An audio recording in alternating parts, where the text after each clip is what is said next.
தோழர்களே, ஆளுகின்ற திராவிட முன்னேற்ற கழக அரசு 4 ஆண்டுகளை கடந்த பின்னும் கடந்த 2021 சட்டமன்ற தேர்தலின் போது நமக்கு அளித்த தேர்தல் கால வாக்குறுதிகளில் ஒன்றை கூடயும் நிறைவேற்றவில்லை.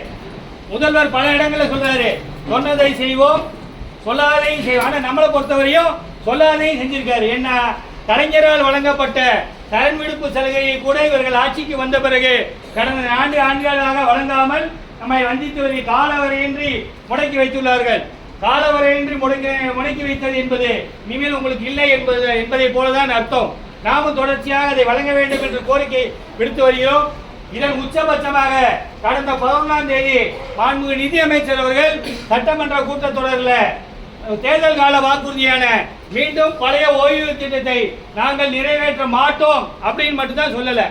அதை தவிர தேர்தல் கால வாக்குறுதியான மீண்டும் பழைய ஓய்வு திட்டத்தை நிறைவேற்றாமல் இருப்பதற்கான அனைத்து சாத்திய கூறுகளையும் அதை சொன்னாங்க. உடனடியாக தமிழ்நாடு தலைமைச் செயலர் சங்கம் மாண்புமிகு நிதியமைச்சரோட அறிவிப்புக்கு கடும் கண்டனத்தை பதிவு செய்து பத்திரிகை செய்தி வெளியிட்டோம். அதன் உடனடியாக நாம் அதை எதிர்த்து ஆர்ப்பாட்டம் பண்ணணும்னு நினைச்சோம்.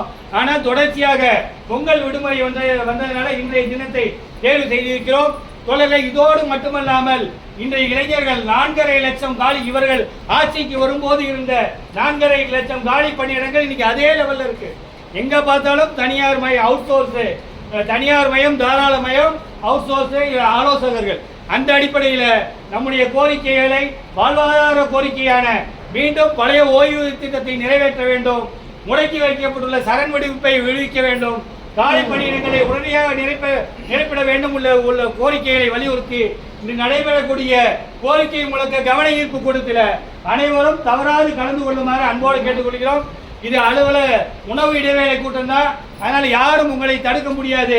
நமது வாழ்வாதார கோரிக்கையை மீட்டெடுப்பதற்காக நமக்காக ஒரு அரை மணி நேரம் சங்கத்தோடு துணை நிற்குமாறு அன்போடு கேட்டுக்கொள்கிறோம். தோழர்களை, இதில் ஒரு விஷயத்தை சொல்ல உங்ககிட்ட விரும்புகிறேன்.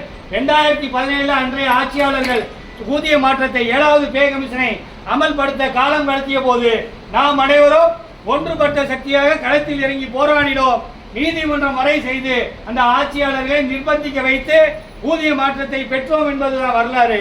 நாம் அனைவரும் ஒன்றுபட்ட சக்தியாக இருந்தால் ஆளுகின்ற ஆட்சியாளர்கள் நம்மை வஞ்சிக்க முடியாது என்ற அடிப்படையில் நாம் அனைவரும் ஒன்றுபட்டு நிற்கிறோம். இனிமேலும் நீங்கள் எங்களை ஏமாற்ற முடியாது, வஞ்சிக்க முடியாது என்பதை உணர்த்தும் முகமாக இன்று நடைபெறக்கூடிய கவன ஈர்ப்பு கோரிக்கை முழக்க கூட்டத்தில் அனைவரும் தவறாது கலந்து கொள்ளுமாறு உங்களை சங்கத்தின் சார்பாக அன்போடு கேட்டுக்கொள்கிறோம். நன்றி.